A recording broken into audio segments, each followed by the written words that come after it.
Hello, it is day 72 of the 118th House of Horrors, led by Speaker in name only, Kevin McCarthy. The real speaker's been out there doing a bit of damage, hasn't she?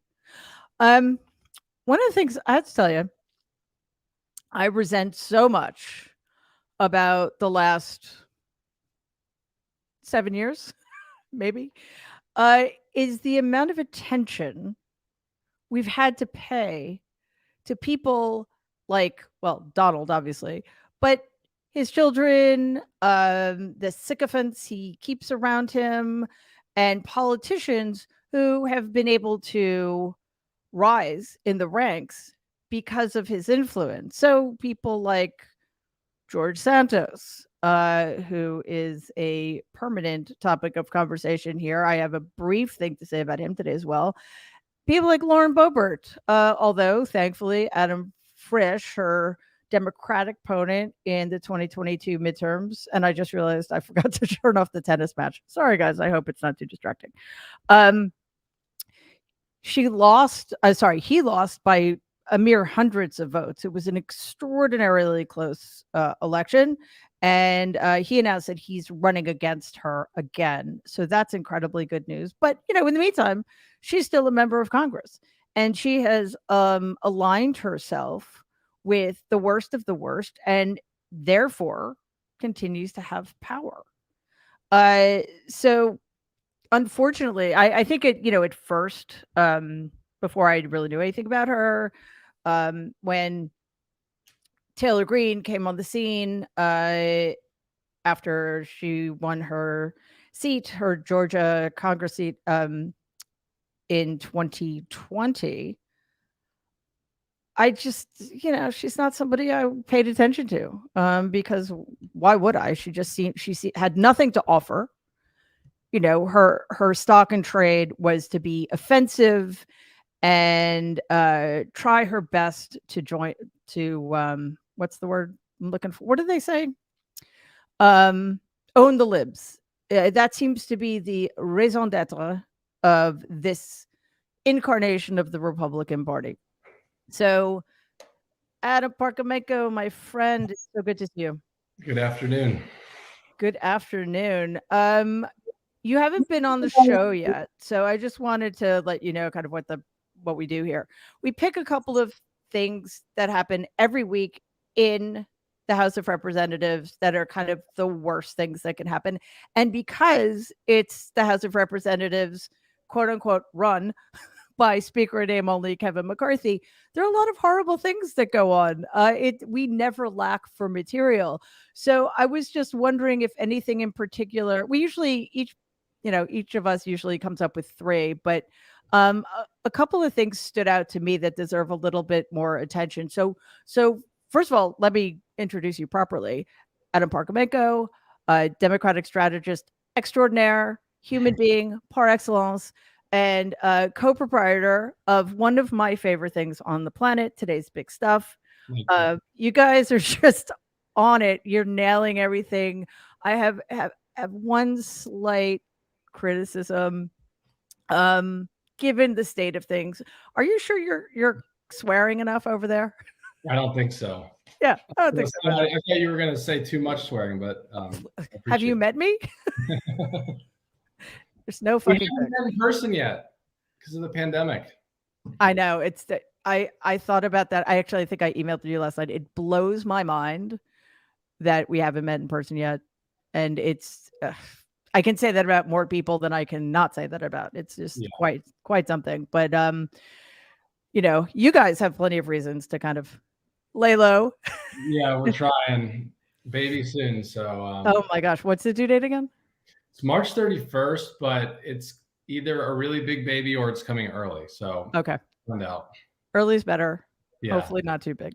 Allie's ready for I think today or tomorrow, but I bet. I bet. Anyway, on to much less pleasant topics. What this week?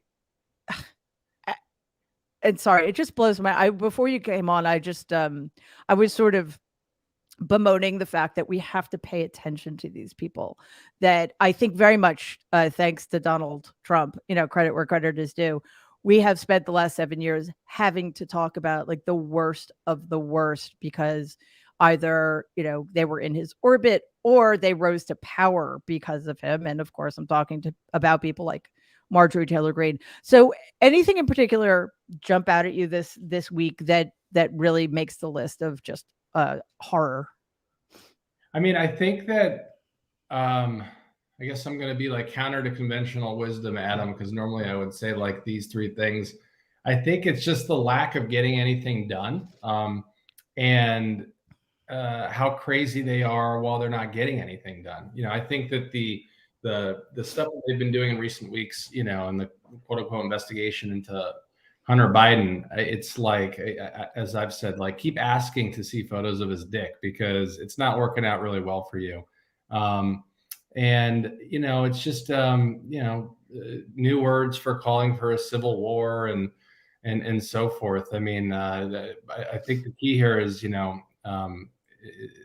the tragedy in Ohio has given us an opportunity to highlight all of the things that Trump and his administration did to undo, all these regulations and laws that President Obama and Vice President Biden have put in place. So I think at the end of the day, it's the lack of getting anything done. And then the other piece is I'm kind of surprised that, like the George Santoses of the world or whatever his real name is, haven't, I don't know if the rule is in place, I think it is, but haven't come to the floor and called for a new speaker. I mean, at least while he's there, he's in a position to create chaos. If we're not going to be getting anything done, we might as well, make Kevin McCarthy's life even more hell.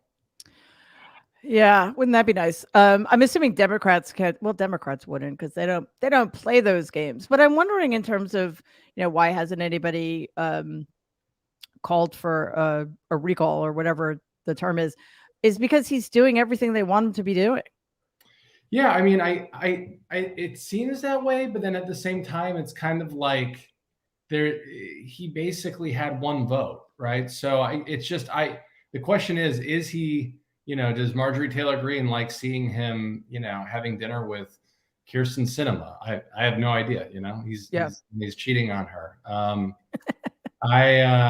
It's a good question, but I just think that and again, it gives us an opportunity to highlight, fortunately or unfortunately, I guess fortunately for us right now, there's a campaign every 2 years for the House of Representatives as opposed to 6 years on the Senate side. And so, some people think that these campaigns are starting really early, and they're not necessarily so. I mean, there's a lot of people that are stepping up and announcing in California, and that's because the primary next year in California is actually much earlier than it is during a presidential year. And I think that, when you look at Lauren Boebert barely getting by, 564 votes, and you do things with your organization to support her opponent when other people weren't doing anything. I think that's just, an example of, we should compete everywhere. I know you and I both agree with that, but also we spend so much time talking about how, some of these races that we may never have a chance.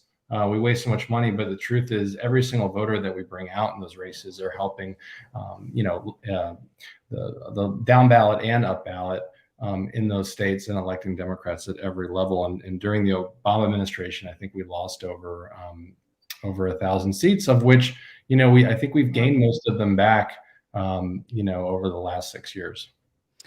Yeah, we, as you say, we are totally on the same page in terms of fighting everywhere. And listen, I think a lot of it has to do, even if it's an uphill climb or an up mountain climb, it's worth educating people. It's worth presenting people with alternatives that they may never have considered. Because, for example, this doesn't have anything to do with the House, but it's just an example of the kind of thing we're talking about. People have asked me a lot recently if the text that came out in discovery for the Dominion voting machines defamation case against Fox News will sway any Fox viewers. And I'm like, no, because they're not going to know about it. Yeah. So, but I asked that question on Twitter. I said, how many people do you think it'll change the minds of, like 2 or 3? And I think most people said none. Yeah, I think 2 or 3 is generous, but I want to get back to your point about the inaction in the House, and it does strike me that this Republican Party seems best at shooting itself in its own foot, because they're doubling down on the anti-choice stuff, which is a wildly unpopular way to go. And in terms of the Hunter Biden insanity, it's not even just nonsense, it's insane, right? People don't like it. As you say, people don't like it when taxpayer money is going to fund politicians who are doing absolutely nothing for the American people.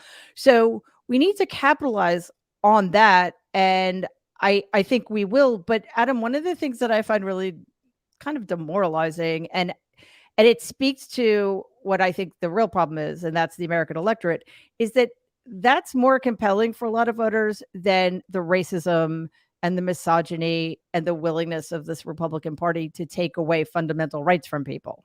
Right.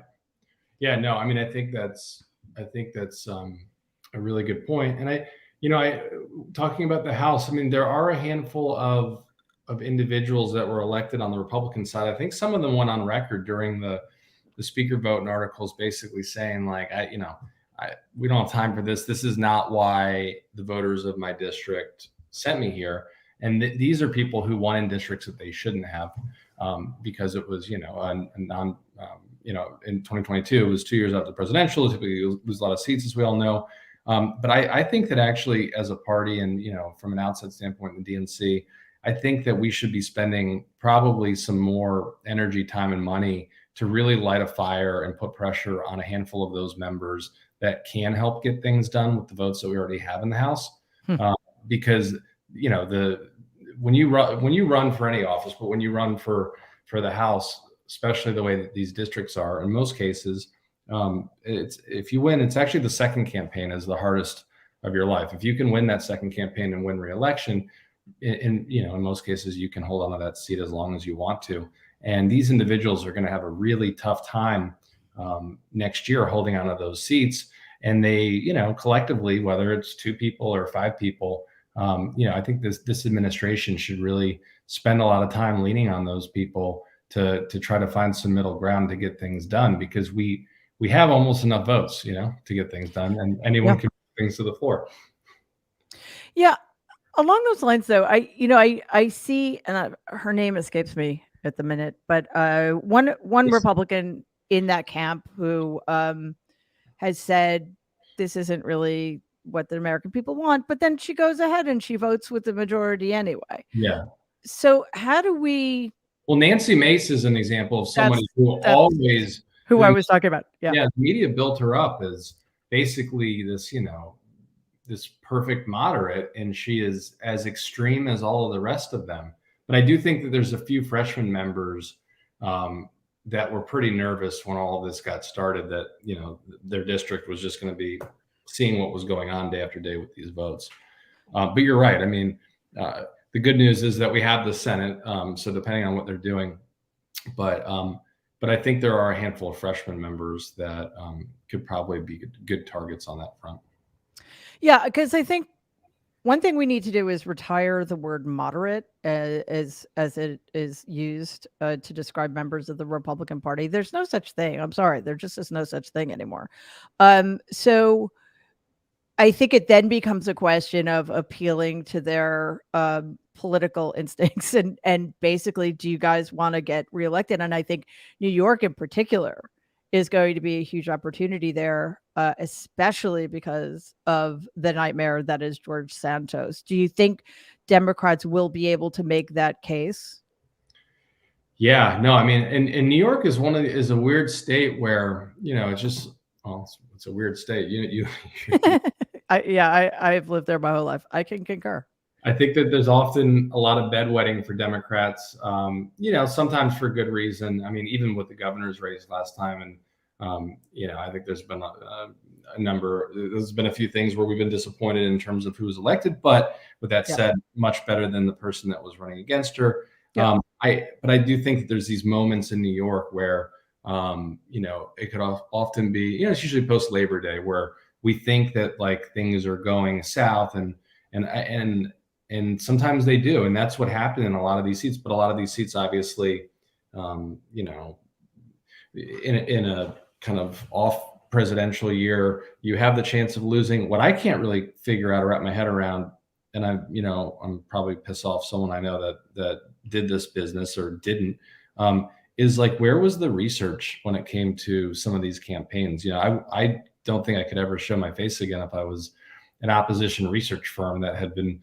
working for Robert Zimmerman against George Santos. And Robert Zimmerman has, been in politics for forever. He used to be on CNN all the time, was with the DNC. And if anybody was going to make a run for office the first time and get it right and do it right, it was Robert Zimmerman. And I just can't figure out for the life of me how some of this stuff was just sort of basic Google searches and they were targeted races. So I do think that we have a chance, maybe even in a special there, to get that one, but to pick up a couple seats, hopefully between New York and California. But I think the key is going to be, holding on to these seats, seeing if there's anything we can do to win back some seats, like, unfortunately, where Elaine Luria lost in Virginia Beach and so on. Yeah, that was tough. But to that point, just to add some salt into the wound, George Santos or Furtado, whatever his name is, I said George Soros just now, by the way. I don't even know.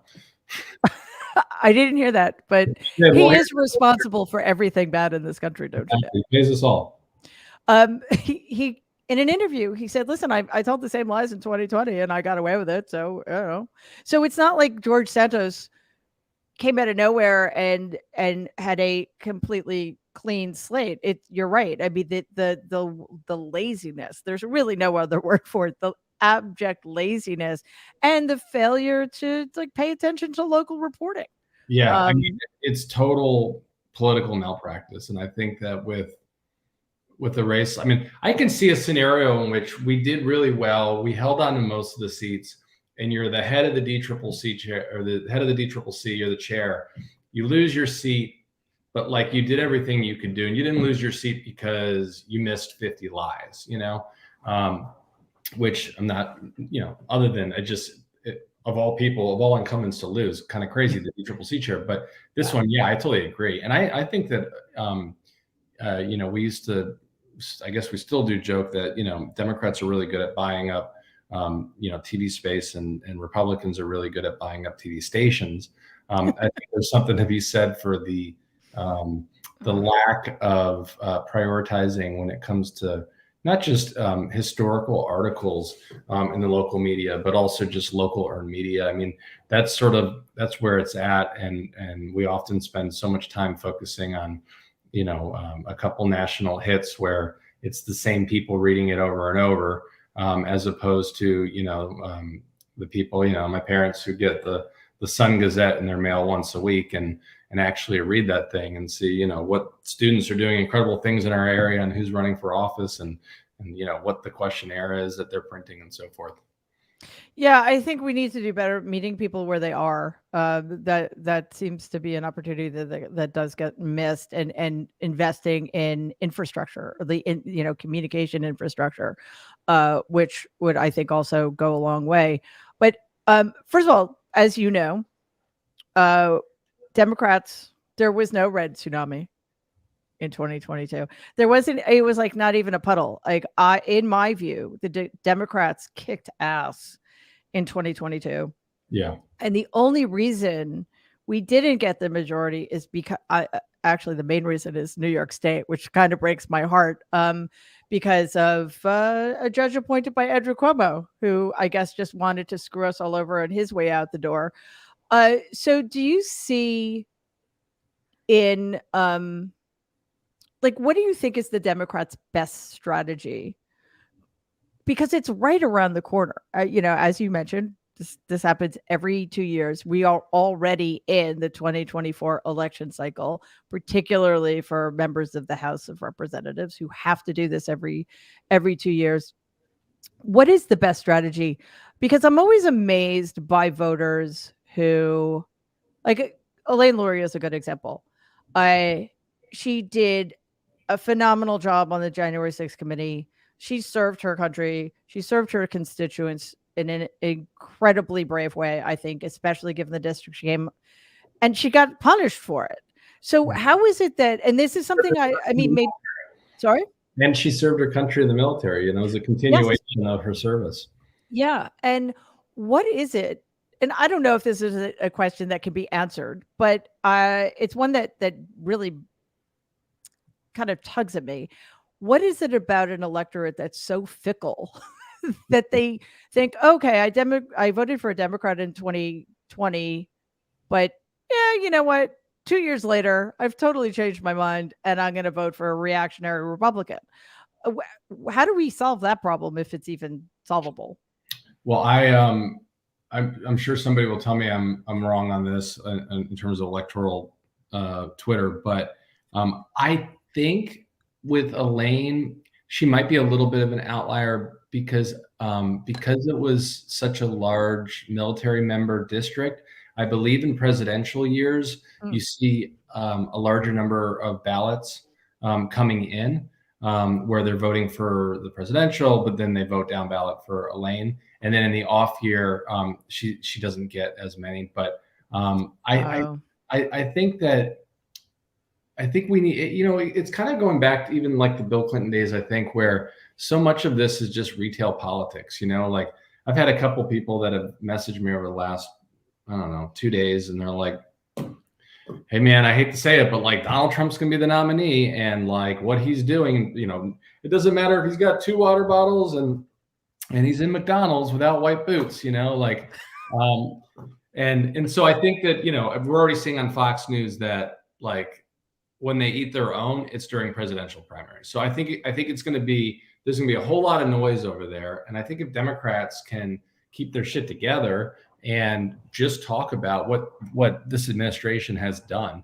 in the bread and butter of the economy, and people are even, there's still things that need to be figured out. You see these stories where there's like 40,000 people who have been spending their entire life trying to pay back their college loans and so forth. I mean, there's a number of things that we need to get done and get addressed. But at the end of the day, people are feeling really good, and they're going out and they're spending money and they're doing things, and they're able to, see their family and travel to see their family. And they watch the State of the Union, where like they're not used to hearing a president talk about the things like, resort fees when you're not a resort. We talked about when we watched it. And I think just hammering that stuff home goes a long way.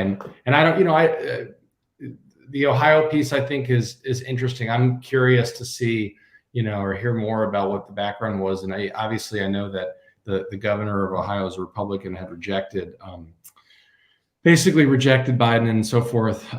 But, at the end of the day, I do think it is important for, whether people want us there or not, to be there and to show that we're on the ground and doing these things. And so I think that's key, retail politics, getting out, seeing people, talking about what we did. And, this behavior from the others is just so, on the Republican side, is so humiliating and embarrassing that I think it really, sometimes we probably spend a little too much time talking about them in these campaigns, because, all that does is just sort of, reaffirm who's running and give them more airtime and all that. But the negative attacks work. And on, when it comes to Democrats, the negative attacks are factual, I mean, it's hard to even call them negatives, because we're sort of just highlighting how negative and criminal and disastrous these people are. Yeah. And I think the difference, the contrast between Biden and Donald could not be more stark. And yes, Democrats do need to get better, and I think they are getting better at touting their accomplishments, which are extraordinary. I mean, just absolutely extraordinary. And you look at President Biden in Poland and Donald in Helsinki, and what President Biden is doing for the environment, and Donald Trump going to a train derailment in Ohio that his policies were indirectly and directly responsible for causing, while handing out poisoned water because sorry, folks, if a bottle of water is 10 years old and that bottle is plastic, that is probably not something you want to be drinking. So I think if Democrats can keep those gloves off, that's going to go a really long way. I'm going to break my own rules and ask you a question about something that doesn't have to do with the House, but I just saw it this morning on Twitter and it made my head explode. Not because I take it seriously, but because of what a waste of resources this is going to end up being. Marianne fucking Williamson Oh yeah. announced that she is primarying President Biden. Can you let's not, I mean, I don't care why she's doing it. She's clearly a malignant narcissist or something. I mean, I think her stated reason is that the left is meaner to her than the right. Okay, fine. But can you help explain? I don't know if I can even reach them. I was going to say, hold on, let me get my stones out here.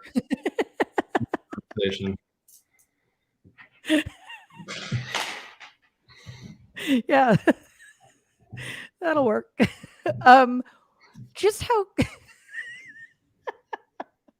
For anyone tuning in, we're talking about Marianne Williamson. Oh my God. I mean, just the chutzpah, I guess. She blocked me a long time ago, and I saw the news that she was doing this. I clicked on something and she unblocked me. So I don't know if everyone went in there and was like, let's unblock everybody. Maybe she wants you to work for her. Oh. It's, again, she has as much of a chance, or actually less of a chance, than Nikki Haley. And I could I think it's terrible no matter what. But, if she had been polling in the last primary at like 30 points, I guess you could make a case. She didn't even get 1%. So how, not because she's a threat, not because she's a serious person, not because she has anything to offer, but just in terms of the mechanics of it, how dangerous, not maybe dangerous is too strong a word, but damaging is this absolutely frivolous, unserious, and despicable move on her part. It's everything you just described and more. I think I think the good news is, and normally I would say that I think that this should all be changed, but it's incredibly hard to get on the ballot in states. Yeah. It's where it gets even harder is when you go from, Virginia up through, Pennsylvania and so forth, because a long time ago, it was made to make it very hard to get people on the ballot so that people just wouldn't run against incumbents. And so I think that, while she'll make a lot of noise and our broken media system may give her a lot of attention, and there may be plenty of people out there that are willing to take her money to try to get her on the ballot, when we saw, the former Starbucks CEO and so forth. But I think at the end of the day, she's not even going to make it on the ballot. In some states, if you actually, you can't even be on the ballot in the general if you don't get on the ballot in the primary. And I think one of those states is Ohio. But like Pennsylvania, they do it so that it's during the snow. And you need them from every corner of the state, and you have a very specific number, and you have to have them in by a certain time. So I think it's a distraction, but I think if anything, one thing it may highlight is just how big and how much support this coalition that President Biden now has, because there's so many people that were just huge Bernie supporters and others that I never thought in my lifetime I'd see them vote for Biden, but I wouldn't see them say anything. And they're some of his biggest cheerleaders right now online on some of the stuff that he's doing for students and for others. So I think if anything, it'll just highlight just how locked in and how much he's coalesced the votes behind him. Well, that makes me feel better actually, because I'm just was thinking, is this going to take Biden's attention? Is he even going to have to pay attention to her? I'm just thinking the amount of resources that are going to be wasted if he has to engage a debater. So I think we should all urge her to ask the Republicans to allow her on the debate stage. So she can participate with them. There you go. I like that, and I hope it costs her lots and lots of money. Adam, my friend, it was so great to spend some time with you. Yeah.